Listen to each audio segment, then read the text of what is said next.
मैं हूं आपका मैथ्स मेंटर दुर्गेश तिवारी।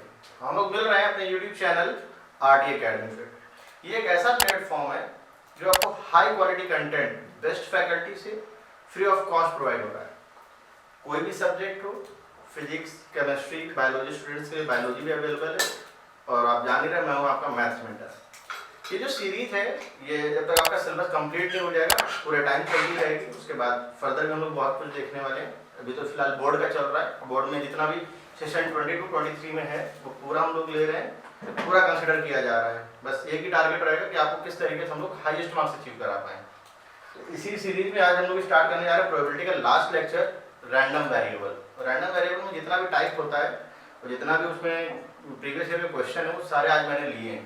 तो चलिए हम लोग इसको स्टार्टिंग से देख लेते हैं रैंडम वेरिएबल को। अगर आप इस लेक्चर को फर्स्ट टाइम वॉच कर रहे हैं तो इसके स्टार्टिंग जो 3 लेक्चर्स है 1 2 3, उसमें बेसिक से लगा करके अब तक का जो सफर था वो हम लोगों ने देख लिया है। आज इसके आगे देखेंगे जो कि है रैंडम वेरिएबल। तो चलिए हम इसको स्टार्ट कर लेते हैं। देखिए रैंडम वेरिएबल, तो रैंडम वेरिएबल होता क्या है, इसको जनरली हम x से रिप्रेजेंट करते हैं। तो a variable which is determined by chance, by chance रहता है, प्रोबेबिलिटी बाय चांस रहती है, क्योंकि प्रोबेबिलिटी में ही हम लोग बोलते हैं पॉसिबिलिटीज या मेजर ऑफ अनसर्टेनिटी। तो रैंडम वेरिएबल क्या है, a variable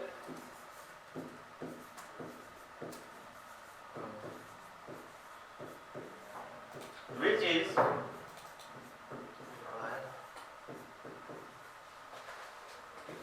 determined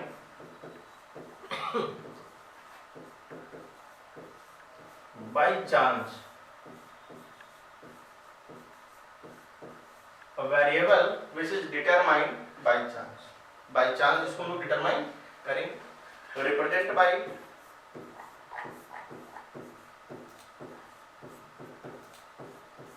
represented by capital X।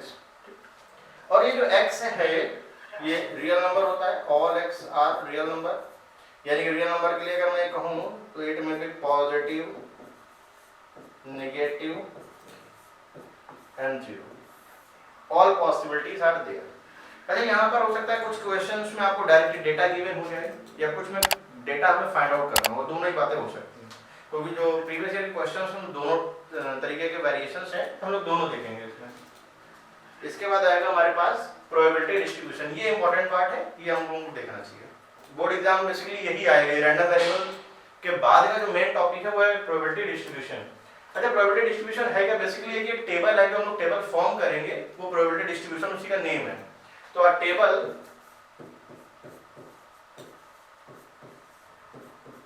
Which is form by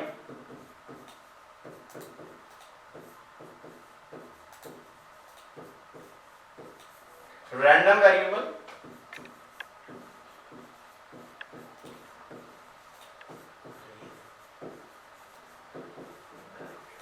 and its corresponding probabilities and its corresponding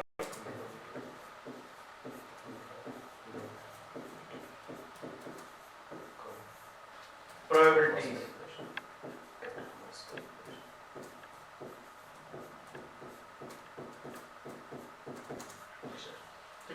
A table which is formed by random variable and its corresponding probabilities। देखिए हम इसमें आपको table बना के दिखा भी दे रहे हैं।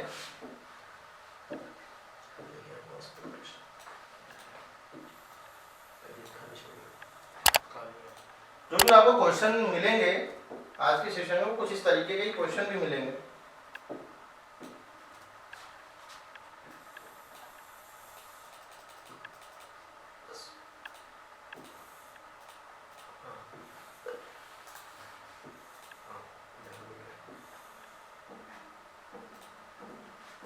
यहाँ पर आ जाएगा कैपिटल X, ये आ जाएगा P ऑफ X, मतलब उसकी करस्पॉन्डिंग प्रोबेबिलिटी। यहाँ पर आ जाएगा हमारे पास x1, x2, x3 up to and so on, बहुत सारे element p1, p2, p3 up to and so on. मतलब और भी x हो सकते हैं, जरूरी नहीं कि फ्री हो। मैंने बॉक्स इसीलिए वेटेड कर दिया, इसको स्पेस कर दिया डॉटेड लाइन से। तो जितने भी x हैं यानी कि xi हैं, ऑल आर रियल नंबर, यानी कि पॉजिटिव हो सकते हैं, नेगेटिव भी हो सकते हैं, कोई भी चीजें हो सकती हैं। आज है जितने भी प्रोबेबिलिटीज आप ये देख रहे हैं P1 P2 P3, तो ऑल PI आर पॉजिटिव, जितने भी PI हैं ये सारे पॉजिटिव होंगे। और एक चीज और, sigma of PI equal to 1, यानी कि इसको मैं इस तरीके से लिख सकता हूँ P1 plus P2 plus P3 up to and so on equal to 1। ये इंपॉर्टेंट पार्ट है जो आपको देखना चाहिए।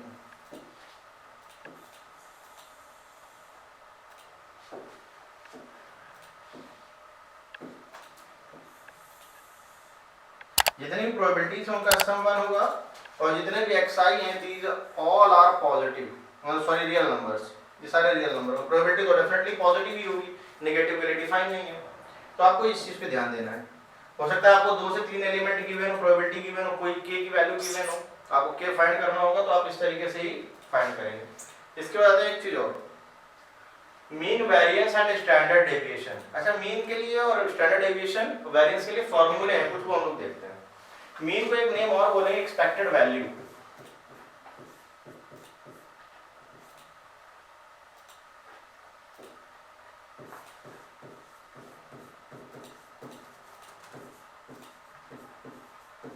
इसको जनरली हम लोग E ऑफ x, ये इसको मेंशन करेंगे म्यू ऑफ x से। ये होगा क्या, सिग्मा ऑफ PI xi, ये इस तरीके से।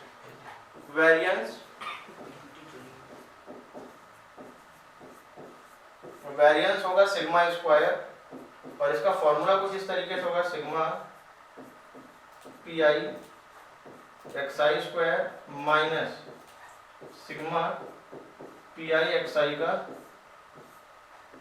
Whole square. Sigma PI xi square minus sigma PI xi का होल स्क्वायर, ये आ गया वेरिएंस। और इसके बाद आएगा हमारा स्टैंडर्ड डेविएशन। स्टैंडर्ड डेविएशन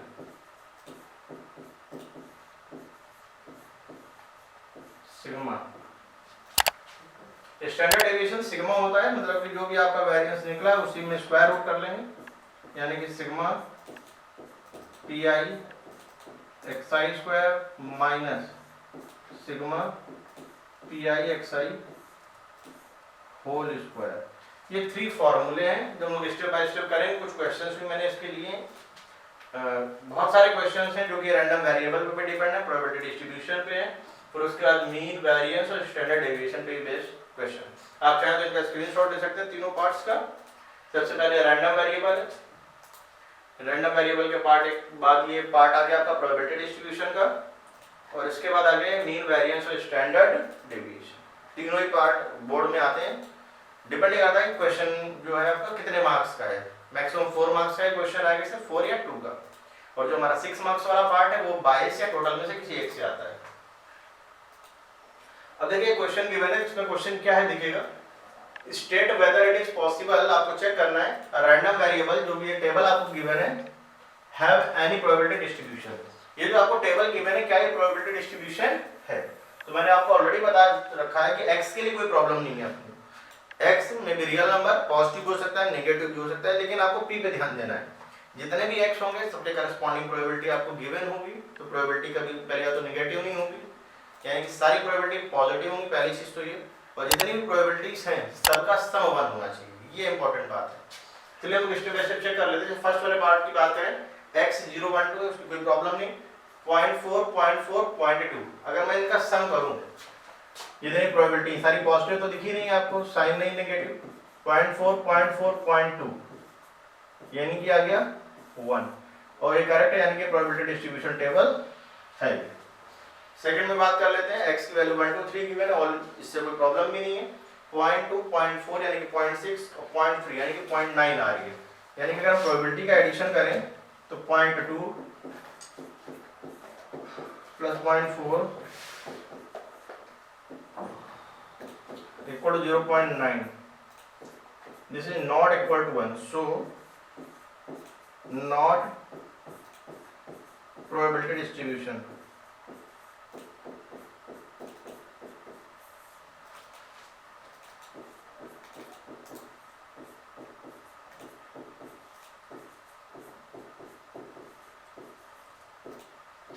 यानी कि प्रोबेबिलिटी डिस्ट्रीब्यूशन नहीं। थर्ड वाले केस की बात करें, यहाँ पर देखिए आपको x नेगेटिव दिख रहा है तो कोई प्रॉब्लम नहीं, x में भी पॉजिटिव और नेगेटिव, x तो कोई कुछ भी हो सकता है, आपका पॉजिटिव हो सकता है, नेगेटिव भी हो सकता है, लेकिन जितनी भी करस्पॉन्डिंग प्रोबेबिलिटी आपको गिवन है p, इनका सम एक बार चेक कर लेते हैं है कि नहीं 1। तो 0.3 प्लस 0.2 प्लस 0.1 प्लस 0.4 0.5 प्लस 0.5 यानी कि आ रहा है 1। और जितनी प्रोबेबिलिटी है अगर सबका सम 1 है और सारे पॉजिटिव हैं। अच्छा कुछ केस में ऐसा भी होता है कि प्रोबेबिलिटी हो सकता है आपको नेगेटिव हो लेकिन सम 1 आ रहा हो, तो उस केस को भी आपको कंसीडर नहीं करना। ये कंपलसरी है कि जो प्रोबेबिलिटी उनका सम 1 होना ही चाहिए। तो ये क्या हो जाएगा हमारी लिए प्रोबेबिलिटी डिस्ट्रीब्यूशन का वर्क करेगा। केवल इस वाले क्वेश्चन में एक सेकंड पार्ट वाला क्वेश्चन ऐसा है जो कि प्रोबेबिलिटी डिस्ट्रीब्यूशन टेबल नहीं है, फर्स्ट और थर्ड आपके प्रोबेबिलिटी डिस्ट्रीब्यूशन टेबल है। चलिए आते हैं हम लोग अपने नेक्स्ट क्वेश्चन पे। देखिए यहाँ पे क्वेश्चन में गिवन है x की वैल्यू गिवन है 0 1 2 3 4 गिवन है, कोई दिक्कत नहीं उसकी। हाँ यहाँ पे उनकी करस्पॉन्डिंग प्रोबेबिलिटी आपको गिवन है k, k/2, k/4 and k/8। तो सबसे पहले तो आपको डिटरमाइन करना द वैल्यू ऑफ k। तो मैंने आपको पहले ही बताया है कि जितनी भी करस्पॉन्डिंग प्रोबेबिलिटी है उन सारी प्रोबेबिलिटी का जो सम है वो 1 होगा। तो पहले तो हम लोग वो वर्क कर लेते हैं, k plus k/2 plus k/4 plus k/8 equal 1। यहाँ पर बात करें एलसीएम की तो एलसीएम हमारे पास आएगा 8, तो ये हो जाएगा 8k प्लस 2 इंटू 4 8, तो ये आ जाएगा 4k plus 2k plus k equal to 1। 4 और 8 12 प्लस 3 15 के इक्वल टू आ जाएगा हमारे पास 8। तो यहाँ से जो k की वैल्यू आपको मिलेगी वो आ जाएगी हमारी 8/15।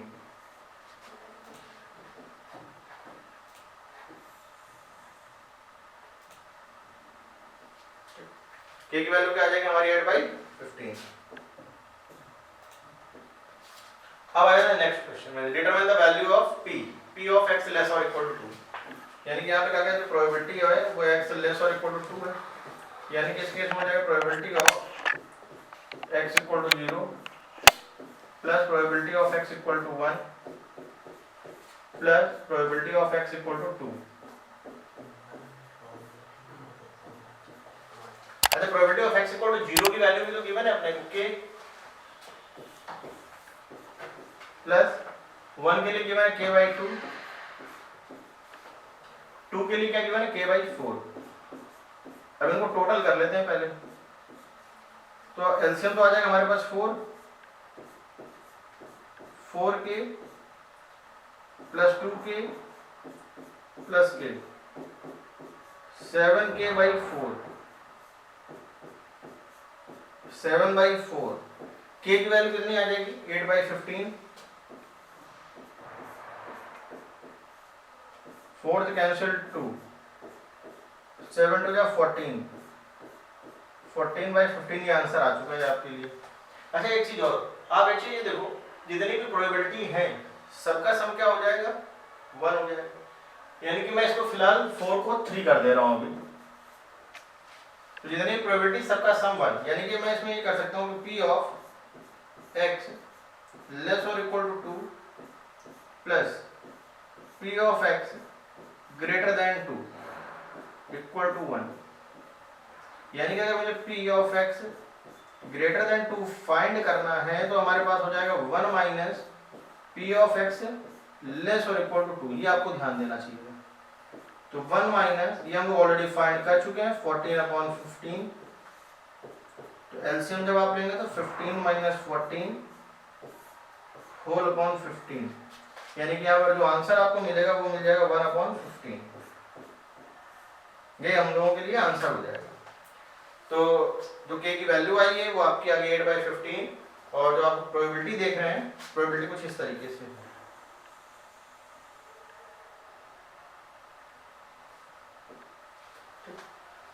तो चलिए हम लोग आते हैं अपने नेक्स्ट क्वेश्चन पे। ये आप लोगों ने देख लिया है कि हम लोग k की वैल्यू कैसे फाइंड करेंगे। तो k की वैल्यू के लिए सबसे पहली बात तो प्रोबेबिलिटी का सम 1 कर देना है आपको, वहां से आप k की वैल्यू इजीली फाइंड कर लेंगे। और फिर जो भी डिटेल आपको पूछी जाए फिर उसको आप स्टेप बाय करेंगे तो आपको चीजें आ जाएंगी। ये क्वेश्चन ये फिर से बिल्कुल उसी के जैसा है, ये और भी सिंपल है, बस ये क्वाड्रेटिक के फॉर्म में है तो क्वाड्रेटिक आपको सॉल्व करनी पड़ेगी। तो सबसे पहले जितनी भी प्रोबेबिलिटीज है इनका सम वन कर लेते हैं हम लोग। 0 plus k plus 2k plus 2k plus 3k plus k square plus 2k square plus 7k square plus k, ये आ जाएगा 1। 7 to 9 110, ये आ गया हमारे लिए 10k square. 5 3 8 8 1 9 9k equal to 1, यानी कि आ जाएगा 10k square minus 9k minus 1 equal to 0। अब यहाँ पर आप फैक्टर कर सकते हैं इसको, तो क्या आ जाएगा 10k square minus 10k plus k minus 1 equal to 0। आप चाहे तो यहाँ 10k कॉमन कर सकते हैं, k minus 1 plus 1 k minus 1 equal to 0। तो k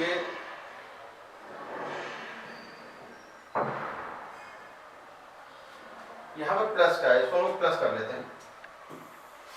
यहाँ मैंने थोड़ा सा कैलकुलेशन मिस्टेक कर दी। 10k square plus 9k minus 1 equal to 0। 10k square plus 10k minus k minus 1 equal to 0। अब देखिए यहाँ से आपको कॉमन दिख ही रहा है 10k k plus 1 minus 1 k plus 1। Overall आप देखेंगे तो आपको k प्लस 1 कॉमन मिल जाएगा यहाँ पर। और नेक्स्ट आ जाएगा हमारे पास 10k माइनस 1। देखिए एक बार आप इसको जीरो करेंगे, एक बार इसको जीरो करेंगे। k एक तरीके से देखा जाए तो प्रोबेबिलिटी है और प्रोबेबिलिटी कभी नेगेटिव तो होती नहीं है। तो k की वैल्यू देखिए हमारे पास यहाँ पर 2 वैल्यूज है, एक तो माइनस 1 है k की वैल्यू और एक k की वैल्यू है 1/10। तो इस केस में जो हमारे लिए आंसर है वो 1/10 आ जाएगा, तो वो प्रोबेबिलिटी है। ये फर्स्ट पार्ट हमारा हो चुका है। हम लोग आते हैं अपने सेकंड पार्ट पे। देखिए सेकंड पार्ट में हमने कहा गया probability of x less than 3। तो ये हो जाएगा probability of x equal to 0 plus probability of x equal to 1 plus probability of x equal to 2। Less than 3 था, देखिए x इक्वल टू 0 पे आ जाएगा 0 प्लस k प्लस 2k, फिर आ जाएगा हमारे पास 3k 3 k की वैल्यू आ जाएगी 1/10। तो ओवरऑल जो हमारे पास आंसर आ गया है वो आ गया 3/10। ये आ गया p of x less than 3 के लिए। अच्छा अगर मैं बात करूं third case p of x greater then 6। अच्छा अगर ग्रेटर देन 6 है तो यहाँ पर दो केस है हमारे पास, एक ही बात आएगी केवल 7 ही तो है भाई। 6 से ग्रेटर का मतलब 6 तो आप ले नहीं सकते, 7 8 9 10। और अपने पास जो रैंडम वेरिएबल यहाँ पर आप देख रहे हो केवल और केवल एक दिख रहा है जो कि k है 7। तो मैंने यहाँ पे इसको लिख दिया 7k स्क्वायर प्लस k, और k की वैल्यू ऑलरेडी फाइंड कर चुके हम लोग 1/10। तो 7 इंटू 1/100 प्लस 1/10, 10 100 आ जाएगा आपका एलसीएम। तो 7 प्लस 10 यानी कि यहाँ पर आपको आंसर मिल जाएगा 17/100। आप इसको डेसिमल में चाहें तो डेसिमल में भी लिख सकते हैं 0.17, ये आपके लिए डेसिमल में। अच्छा फोर्थ पार्ट क्या हमारा p of x is greater than 0 less than 3। यहाँ पर 2 वैल्यूज हैं, p of x equal to 1 and p of x equal to 2।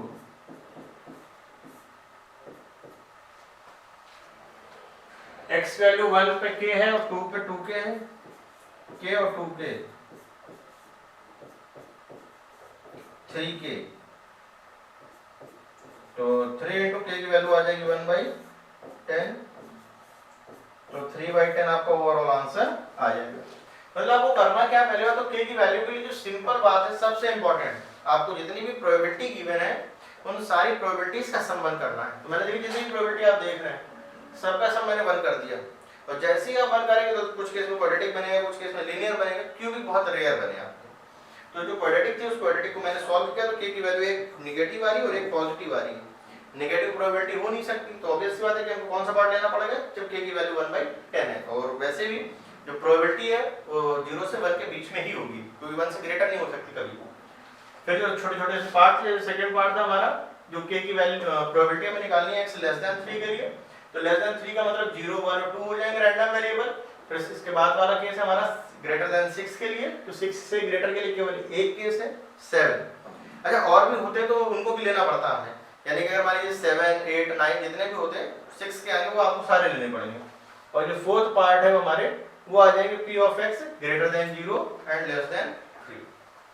तो ये हमारा एक छोटा सा क्वेश्चन है, बहुत अच्छा प्रीवियस ईयर का क्वेश्चन है ये। आइए हम लोग देखते हैं नेक्स्ट क्वेश्चन। देखिए इस वाले केस में आपको प्रोबेबिलिटी डिस्ट्रीब्यूशन टेबल फॉर्म करनी है, और वो कैसे फॉर्म करेंगे वो देख लेते हैं हम। Find the probability distribution of x the number of head in 3 tosses of a coin simultaneously. देखिए जब आप 3 कॉइन को टॉस करेंगे तो क्या केस बनते हैं पहले तो आप वो देखिए। तो एक तो बन जाएगा आपके लिए head head head head head tail, head tail head, tail head head, tail tail tail, tail tail head, tail head tail और हेड टेल। ओवरऑल आपके पास जो केस की लिस्ट है वो है 8 केसेस। अच्छा एक चीज और देखिए, इसमें क्या कहा गया है कि कहा गया find the probability distribution of x number of heads. देखिए आपने एक कॉइन को 3 बार टॉस करो या 3 कॉइन को एक बार टॉस करो, बात एक ही। तो हेड क्या क्या हो सकते हैं? हो सकता है एक बार भी हेड ना हो, 0 हेड हो सकता है 1 टाइम हेड हो, 2 टाइम हेड हो और 3 टाइम हेड हो। इसके अलावा और कोई पॉसिबिलिटी नहीं है।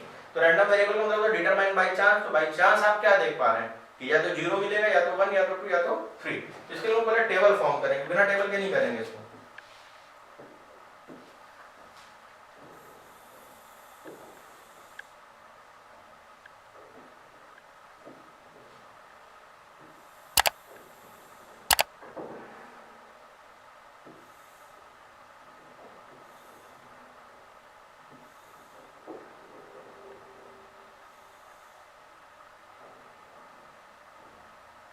अब आते हैं प्रोबेबिलिटी पे। ये हमारे लिए x हो जाएगा जो कि रैंडम वेरिएबल है, और ये p ऑफ x इसकी करेस्पॉन्डिंग प्रोबेबिलिटी है। जब आप 3 कॉइन को टॉस करेंगे तो जो हेड आने की पॉसिबिलिटीज है वो क्या क्या है? या तो 0 हेड आ सकते हैं, या तो 1 हेड आ सकता है, या तो 2 हेड आ सकते हैं, या तो 3 हेड। इसके अलावा तो कोई और पॉसिबिलिटी नहीं। जब 0 हेड है यानी कि सारे के सारे नंबर कैसे टेल है। तो यहाँ पर टेल कितने केस ऐसे जहाँ पे केवल टेल है? तो एक ही केस तो है। तो अगर हम यहाँ प्रोबेबिलिटी की बात करें तो जो प्रोबेबिलिटी है ओवरऑल केस है हमारे पास 8। जो ऐसा केस जिसमें केवल टी है वो है 1, यानी कि प्रोबेबिलिटी आपकी आ जाएगी 1/8। अरे जब केवल 1 हेड है तो 1 हेड वाला केस कौन सा जिसमें केवल और केवल एक ही हेड है? तो 1 2 और 3। अपने पास 3 केस ऐसे हैं जिसमें केवल और केवल सिंगल हेड है। तो यानी कि इस केस में जो प्रोबेबिलिटी है फेवरेबल, यानी कि 3 टोटल आ जाएंगे 8, 3/8। अच्छा ऐसे कितने केस हैं जिसमें 2 टाइम्स हेड है? ठीक है ना, ऐसे दो के जितने भी केस हो जिसमें हेड केवल 2 टाइम्स हो। तो एक केस तो हमारे पास ये दिख रहा है, देखिए इसको मार्क कर लेते हैं। एक ये केस हो गया, एक केस ये आ गया और एक केस यहाँ पर भी आपके पास 3 केस हैं जहाँ पर आप देख रहे हैं कि जो हेड है वो 2 टाइम्स आया है, यानी कि 3 टाइम्स सॉरी। तो इस केस में भी जो प्रोबेबिलिटी है वो आएगी आपकी 3/8। अच्छा अब एक चीज और, लास्ट वाले के लिए आप प्रोबेबिलिटी निकालना चाहें तो ठीक, नहीं निकालना चाहें तो भी आपके पास एक मेथड है। क्या कि जितने भी रैंडम वेरिएबल के लिए प्रोबेबिलिटी है, इन प्रोबेबिलिटीज का जो सम है वो 1 होता है। तो देखिए 1/8 3/8 3/8, यानी कि ओवरऑल आप देखें 7/8 हो चुका है। अगर 1 और आ जाए अपने पास तो 8/8 होने की वजह से हो जाएगा 1, यानी कि इस वाले केस की जो प्रोबेबिलिटी है वो हो जाएगी 1/8। और आप चाहे तो ऐसे भी निकाल सकते हैं कि 3/8 होने चाहिए। 3/8 के लिए हमारे पास केवल कितने केस है? केवल एक ही केस ऐसा तो है जहाँ पर केवल 3 के तीनों हेड है, यानी कि फेवर में हो गया 1 और टोटल हो गया 8, तो 1/8। तो ये हमारे लिए जो टेबल निकल कर के आई, इस टेबल का ही नेम है प्रोबेबिलिटी डिस्ट्रीब्यूशन टेबल। चलिए हम लोग आते हैं देखते हैं एक और question.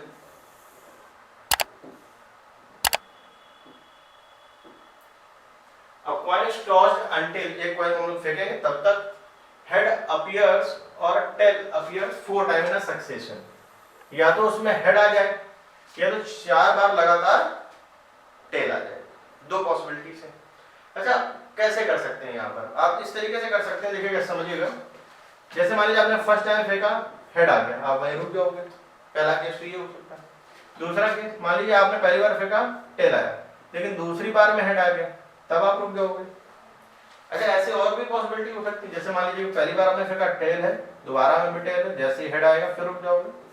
First time tail, second time tail, third time tail, फिर फोर्थ टाइम आपका हेड आ गया, तो भी आप रुक जाओगे।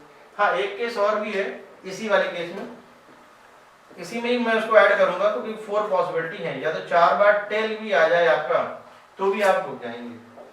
तो यहाँ पे आपने नंबर ऑफ टॉसेस की बात करी गई है, देखिए find the probability distribution of the number of tosses, मतलब आप कितनी बार टॉस करना पड़ेगा आपको। तो आप यहाँ पे क्या देख पा रहे हैं कि या तो आप एक बार टॉस करेंगे तो गेम क्विट कर देंगे, रुक जाएगा गेम वहीं, या तो आप 2 बार टॉस कर सकते हैं, या तो 3 टाइम या तो 4 टाइम। 4 टाइम से ज्यादा आप नहीं जाएंगे किसी भी केस में। जो 4 टाइम ये दोनों ही केस आपको कंसीडर करने पड़ेंगे, क्योंकि दोनों ही पॉसिबिलिटी 4 टॉस में ही पॉसिबल है। जितनी बार आप टॉस कर रहे हैं, 4 से ज्यादा तो जा नहीं सकते, क्योंकि 4 टाइम्स सक्सेशन में कहा गया कि लगातार या तो 4 बार टेल आ जाए या जैसे ही हेड आ जाएगा तो भी आप रुक जाएंगे। तो पहले इसके लिए टेबल बना लेते हैं, टेबल फॉर्म करनी पड़ेगी आपको।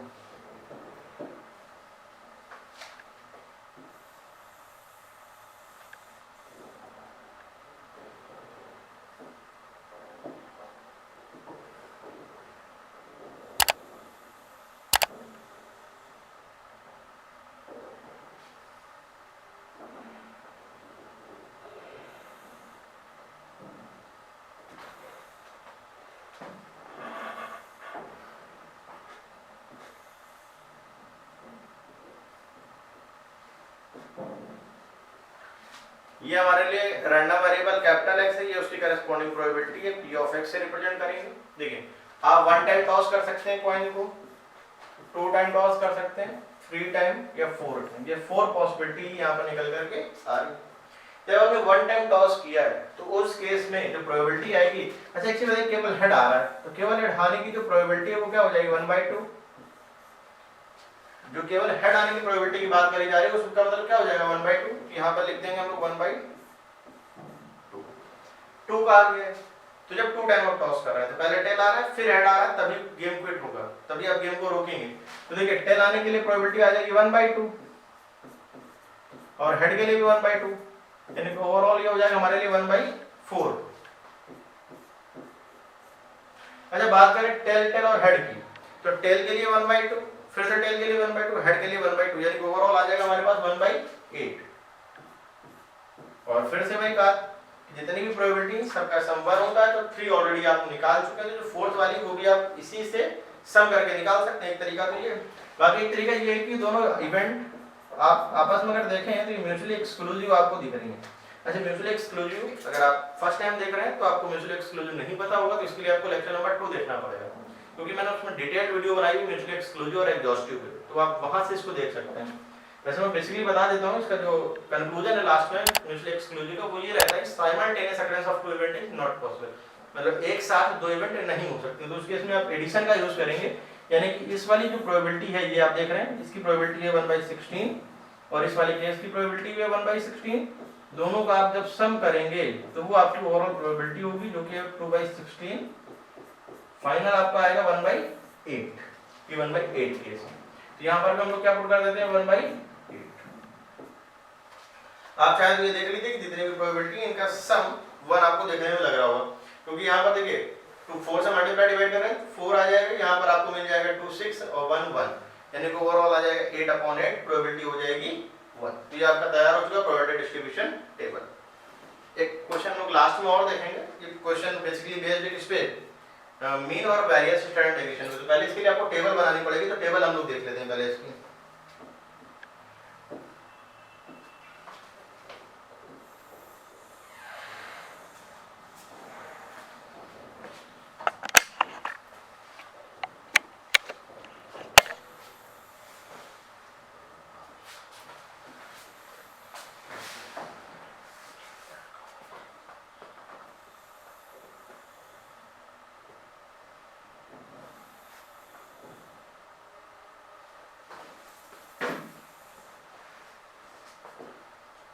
यहाँ पर आपके पास आ जाएगा x, ये उसकी करस्पॉन्डिंग प्रोबेबिलिटी px हो जाएगा। यहाँ पर p इंटू एक्स की टेबल आ जाएगी हमारे पास, एक यहाँ पर टेबल आ जाएगी हमारे पास एक्स स्क्वायर की, और यहाँ पर आ जाएगा p इंटू एक्स स्क्वायर। आप चाहें तो इसको पी आई एक्स आई भी लिख सकते हैं, क्योंकि जनरली आई से रिप्रेजेंट करते हैं हम लोग। अब इनके जो रैंडम वेरिएबल आपको गिवन है वो है 2, 3 और 4। 2, 3, 4 इनकी करस्पॉन्डिंग प्रोबेबिलिटी है 0.2, 0.5, 0.3। इनका सम 1 है। पहले तो ये चेक करो, पता चले प्रोबेबिलिटी डिस्ट्रीब्यूशन आप निकाल तो रहे हैं, वो टेबल है ही नहीं, तो सम 1 होना चाहिए जो कि है। अब इनका मल्टीप्लाई कर लेते हैं। 2 इंटू 0.2 आ जाएगा 0.4, 3 इंटू दिस 1.5, 4 इंटू दिस 1.2।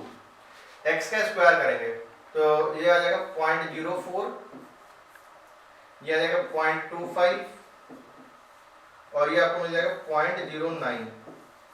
अब इनका मल्टीप्लाई करेंगे प्रोबेबिलिटी से, तो 0.2, यहाँ पे एक्स का स्क्वायर कर लेते हैं पहले तो आपको एक्स का स्क्वायर मिलेगा 4, 9,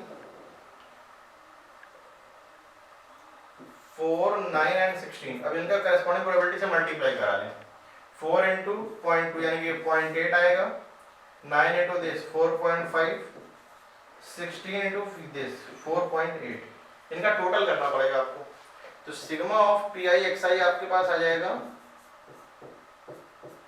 इन सबका सम, तो 1.5, 1.2 ये आ जाएगा 2.7 और इसको आप ऐड करेंगे तो 3.1 आ जाएगा, और ये आ जाएगा ओवरऑल 4.5, 4.95, 4.9 और 9.3 आ जाएगा। 9.3 को जब हम 9.8 ऐड करेंगे तो आ जाएगा 10.1।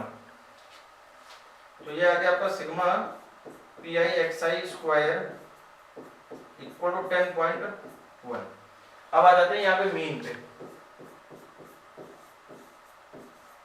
म्यू ऑफ एक्स से रिप्रेजेंट करेंगे इसको, ये आ जाएगा आपके पास sigma of P I x i. Sigma of P I x i आ जाएगा 3.1। और बात करें यहाँ पे वेरिएंस की,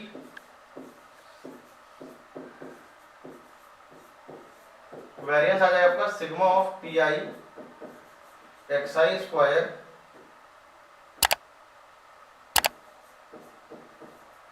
minus sigma of P I x I whole square. ये जो टोटल आप देख रहे हैं ये आपको दिख रहा है 10.1 माइनस 3.1। वैसे 31 का जो स्क्वायर होता है वो 961 होता है। एक बार चेक कर लेते हैं हम लोग। 31 इंटू 31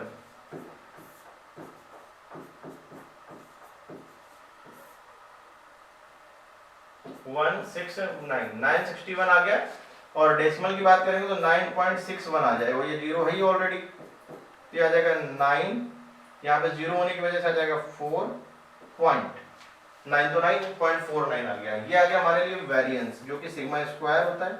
अगर हम बात करें स्टैंडर्ड डेविएशन की, तो स्टैंडर्ड डेविएशन के केस में आपको यहाँ रूट लगाना पड़ेगा, तो 0.49 आ जाएगा।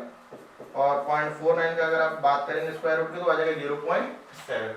तो मेरे ख्याल से आप ये भी समझ पा रहे हैं कि रैंडम वेरिएबल आपको अगर दिया है उसकी करस्पॉन्डिंग प्रोबेबिलिटी गिवन यानी कि प्रोबेबिलिटी डिस्ट्रीब्यूशन टेबल आपको दी गई है, तो आप किस तरीके से मीन, वेरिएंस और स्टैंडर्ड डेविएशन को निकाल सकते हैं। कोई बहुत ज्यादा क्वेश्चंस की नीड नहीं होती है इसमें, बेसिकली फॉर्मूले बेस्ड क्वेश्चन है। आप अगर फॉर्मूला समझ पा रहे हैं अच्छे से तो आप इन क्वेश्चंस को बहुत सारा लगा सकते हैं। बस आपको करना क्या होगा, कुछ केसेस में टेबल बनानी पड़ती है जहाँ पे टेबल ऑलरेडी गिवन थी। तो आज का जो लेक्चर है हम लोगों का यहीं पे फिनिश होता है। इसी के साथ हम लोगों का प्रोबेबिलिटी भी फिनिश हो रहा है। अगर आपको ऐसा लग रहा है कि नंबर ऑफ क्वेश्चंस कुछ कम हुए तो आप कमेंट करें, इसको इन बात को क्वेश्चंस को हम लोग कंसीडर करेंगे बाद में, और एक डिटेल्ड सेशन हम लोग बाद में करने वाले हैं। तो आप जान ही रहे हैं, मैं हूँ आपका मैथ्स मेंटर दुर्गेश तिवारी, जहाँ पर हम लोग मिल रहे हैं। उस चैनल का नेम है आरटी एकेडमी। अगर आप वीडियो को फर्स्ट टाइम वॉच कर रहे हैं तो प्लीज इसको सब्सक्राइब करें, अपने फ्रेंड्स के साथ शेयर करें और बेल आइकन को प्रेस करें। इससे होगा क्या कि जो नोटिफिकेशन है वो आपके पास सबसे पहले आएगा। अच्छा, हम लोग जो मिलेंगे इसके बाद वो करेंगे वेक्टर्स, क्योंकि वेक्टर का वेटेज बहुत ज्यादा होता है। वेक्टर है, वेक्टर के बाद 3D पे, दोनों पार्ट हम लोग साथ साथ तारा लेकर के चलेंगे। तो आज के सेशन को यहीं फिनिश करते हैं, फिर से मिलेंगे हम लोग बहुत जल्द नए लेक्चर में अपने। तब तक के लिए थैंक यू।